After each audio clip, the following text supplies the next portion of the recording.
Boa tarde. Mais um vídeo pro canal. Como de sempre, será um vídeo curto, não será um vídeo longo, para explicar ao máximo os detalhes que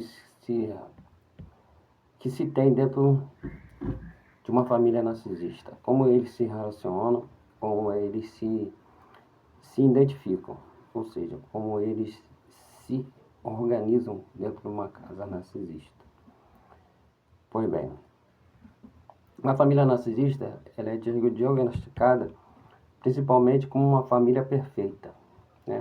Entre aspas, para quem está dentro dessa família, eles se acham pessoas perfeitas, pessoas que vivem num comercial de margarina, vamos dizer assim, tá?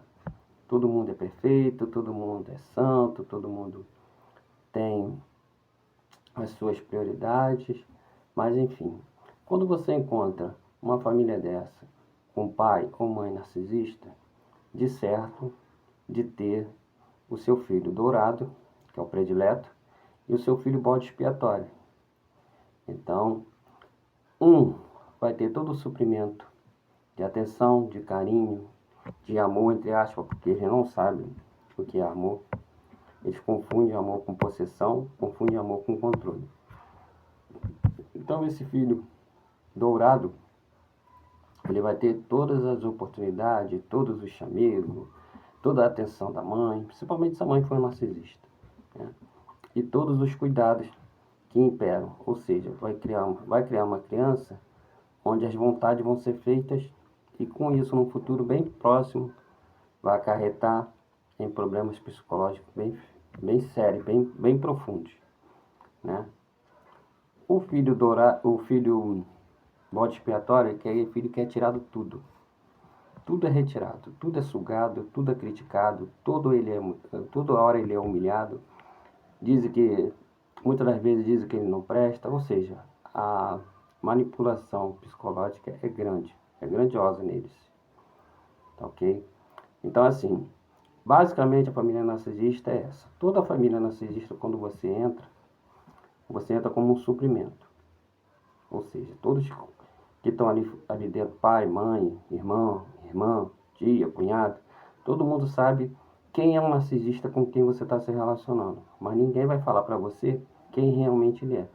Ou seja, todos que estão ali dentro da família querem mais que você fique com a bagagem, né? Fique com a mala, vamos dizer assim, a mala sem alça para carregar. Então nenhum deles vão falar para você quem realmente ele é. Eles vão se anular, eles vão se calar para que você tenha pelo menos um motivo para levar esse alecrim dourado, né, para dentro da sua casa, para dentro da sua vida. Mesmo sabendo que muitos ali já tentaram, muitos parceiros já tentaram, muitas parceiras já tentaram e não conseguiram. Ou seja, você é um bucha, vamos ser bem sinceros, né? Então eu estou falando isso numa linguagem bem popular para que você possa acordar, para que você observe essa família e entenda. Aonde tem muita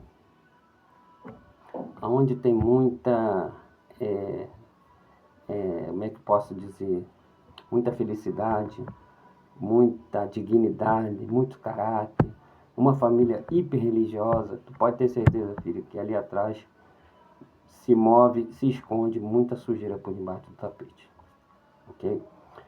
Só para ter uma pessoa com a qual eu estava conversando semana passada sobre família narcisista, ela me relatou o seguinte, que ela se envolveu realmente com a menina,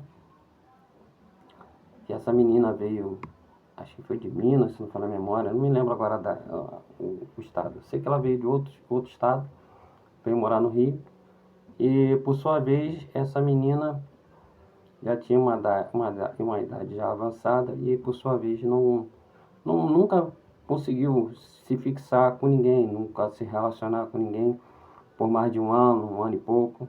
No máximo que já tinha conseguido era no máximo um ano e meio. Mas não conseguia se relacionar, né? Todos os ex eram ineficientes, eram sabotadores, eram ignorantes, não tinham capacidade para ser pai, etc. Então os outros que não tinham essa capacidade de manter uma relação, ou seja, aí já é uma outra bandeira. Então essa menina veio para o Rio com a mãe e comentou com ele várias histórias. Essa menina comentou com ele porque que muitas das vezes não gostava de levar ele na família dela, não gostava de levar ele para passear junto com a mãe, com o pai, né? Com a irmã, com o irmão, porque não se dava bem com a família, tinha sido abusada, tinha sido constrangida, tinha tido um monte de traumas, principalmente com a mãe, né? E não gostava muito de se relacionar muito com a família. Mas enfim, chegou um dia que ele foi nessa família e detectou vários buracos negros, várias bandeiras vermelhas, vamos dizer assim, né, dentro dessa família, né? E por fim, quando ele saiu de lá, ele veio para casa deles, né? Que eles tinham, namoravam, uma história mais ou menos assim, namoravam, saíam, uma coisa assim. E ela começou a contar um pouco, mas não contou a verdade toda da história, né? Só contou o que interessava a ela.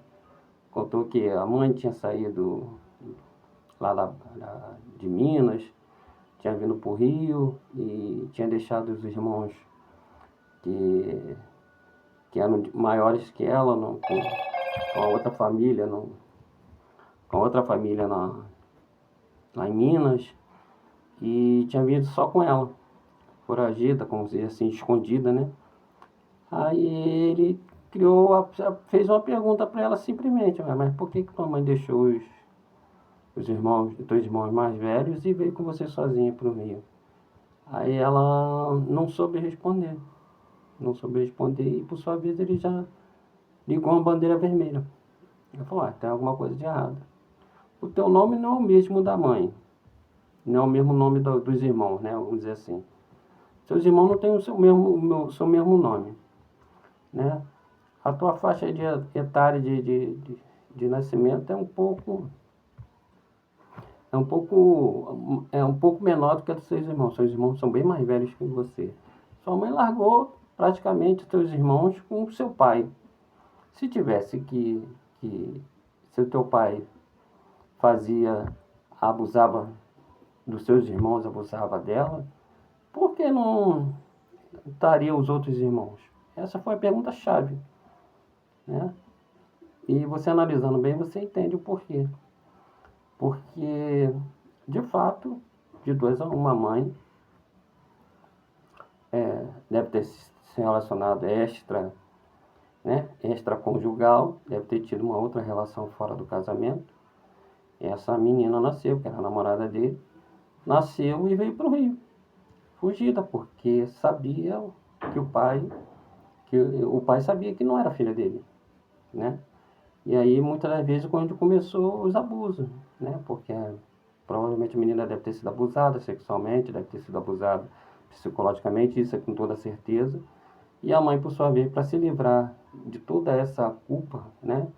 Largou os irmãos mais velhos com o pai e veio para o Rio de Janeiro, foragida, escondida com a caçula, no caso, né? Que por sua vez não tem o nome do pai, não tem o sobrenome dos irmãos. Então por aí você já tira que o processo todo começa aí, o erro todo começa aí, entendeu?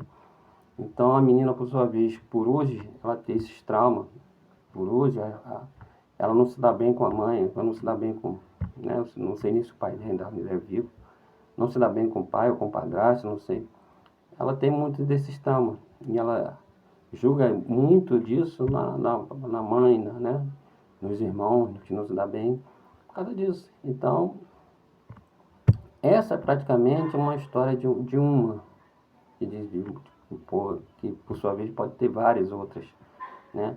Nessa caminhada, né? Nessa história toda. Então, quando você se deparar com uma história dessa, se deparar com uma realidade dessa, uma mulher de mais de 40 anos, não tem um filho, não tem um sobrinho, não se dá bem com a família, sempre está falando que os seus ex é incompetente, que os seus ex não são pessoas confiáveis, não são pessoas que traíram ela, que ela ajudou muito, mas não foi compreendida, enfim. Está sempre julgando a culpa no próximo, no outro, tu pode ter certeza que essa menina vai fazer a mesma coisa com você. Esse relacionamento não vai durar muito tempo e, por sua vez, você também vai ser culpado no fim dessa relação, né? Porque começa no love bomb, passa nas críticas, passa nos abusos, né? Nos altos e baixos, que ali você já começa a manipulação e, por fim, origina todo esse problema psicológico que você acarreta. Então você tem que estar bem esperto para quando você entender, observar, olhar, notar que essa família é uma família de margarina, uma família de comercial, você tem essa noção que alguma coisa no passado dessa menina não bate com a realidade de hoje, não bate com a verdade de hoje. E isso se origina muitas das vezes com a mãe, que pode ter traído o pai, pode ter tido uma vida difícil, ter chegado aqui no Rio de Janeiro e não ter tido uma família para ajudar, mas que veio fugida. Como é que veio para o Rio de Janeiro sem ter um trabalho, sem conhecer ninguém, sem ter família? Onde é que essa mulher foi morar? O que essa mulher começou a fazer para sustentar ela e a família e a filha, né? São perguntas que você tem que fazer e você tem que ser maduro o suficiente para começar a entender o que foi feito, né? O que ocorreu para que ela pudesse se sustentar, né? Os traumas que essa menina teve para que hoje em dia ela tivesse um transtorno de personalidade narcisista. Então, os traumas começam muito por aí. A família, com o pai, com a mãe, com abuso, né? Dentro da própria família, com um padrinho, com um tio mais velho, né? Uma tia, eu não sei. Sempre tem uma variável muito grande de situações que ocorrem que originam esse tipo de trauma. Mas o básico é esse. O básico da história toda é essa. Veio para o Rio, é uma das histórias, né? Porque tem várias outras histórias que ocorrem, que a gente vê muito na mídia hoje em dia, que há um abuso de tio com sobrinha, de pai com filha, de pai com enteada, né? E é o que mais a gente vê. Então, assim, provavelmente o que ocorreu foi isso. Pode ter sido abusada pelo suposto pai, que sabia que não era o pai, né? Por devido a mãe ter se relacionado com outro homem, né? E começou a ser abusada a filha. Ela automaticamente ela pegou a filha pelo braço e veio para o Rio de Janeiro, né? Aí fez um ato de loucura, abandonou os outros irmãos, que eram mais velhos, que eram filho, né? Filho do pai que ficou com eles em Minas. E provavelmente foi o que ocorreu, né? Se você tiver uma abertura de mente, uma consciência maior, você vai entender o porquê de ter largado os irmãos para lá e ter vindo para aí. Então, gente, se atente muito para isso. A família narcisista praticamente é isso. São famílias que têm sempre segredos, são famílias que têm linguagens ambíguas, entendeu? Elas vivem do suprimento narcisista, tem um reflexo um do outro. Todos ali dentro se espelham em saber que tem um narcisista principal, que geralmente é a mãe ou o pai, e tem os narcisistas secundários. Então, assim, entendeu? Mete o pé, é o recado que eu dou. Não fica, gente. Porque a voz ali de dentro é sempre o narcisista principal que prevalece. É ele que domina, é ele que origina. Só que a idade chega para todo mundo, né? O que você ontem tinha 30, daqui a pouco você está com 50. O que ontem você tinha 40, daqui a pouco está com 60.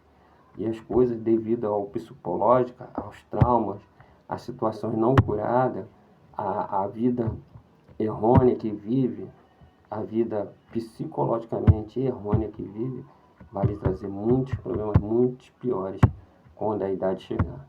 Então, não é você que tem que pagar essa conta, né? É você que tem que ficar com esse cheque na mão na hora que essa conta chegar, tá ok? Espero ter ajudado, espero que vocês curtam o canal. E dentro do possível, não só visualize, porque eu tô com muita visualização, mas pouca curtida. Então, se você visualizou, dá uma curtida lá, bota um joinha lá pra mim, tá? Eu tô meio cru ainda, mas a minha linguagem vai ser sempre essa aí, bem popular, bem direta e bem franca, tá ok? Sem termos de terapeuta, sem termos de psicológicos, sem termos de psiquiatria, sem nada. Vai ser termos que vocês entendam e que vocês conectem e reconheçam rapidamente como é que funciona a vida de um narcisista, a vida de uma família narcisista. No próximo vídeo, eu vou falar muito como é que narcisista e as redes sociais. Por que suas fotos ficam lá arquivadas, ele não tira, né? O psicológico que ele usa para te manter sempre ali, e que ele é um verdadeiro predador. Então, se liga, tá, gente? Encontrou um narcisista assim, rede social aberta, não tem nada privado, não tem nada bloqueado, tu pode ter certeza que se as tuas fotos, um dia você tirou foto com ele, suas fotos, ele é tão maligno que ele vai deixar as tuas fotos ali arquivadas. E não tem frase, muitas das suas fotos é só foto. Quer dizer, é um arquivamento, ele arquiva pessoas, são pessoas malignas, que fazem arquivamento de pessoas. Mas esse é um papo, um outro vídeo, tá ok? Obrigado a todos aí, dá um joinha, tá? Curte para que outras pessoas também possam ter o privilégio, né, ter a mente aberta para poder entender um pouquinho do que eu passei, que você que está chegando nesse vídeo, nesse canal, também entenda um pouquinho do que você passou, porque eu acredito em você, eu sei realmente o que você passou. Tá ok? Obrigadão, gente. Fica na paz. Boa tarde.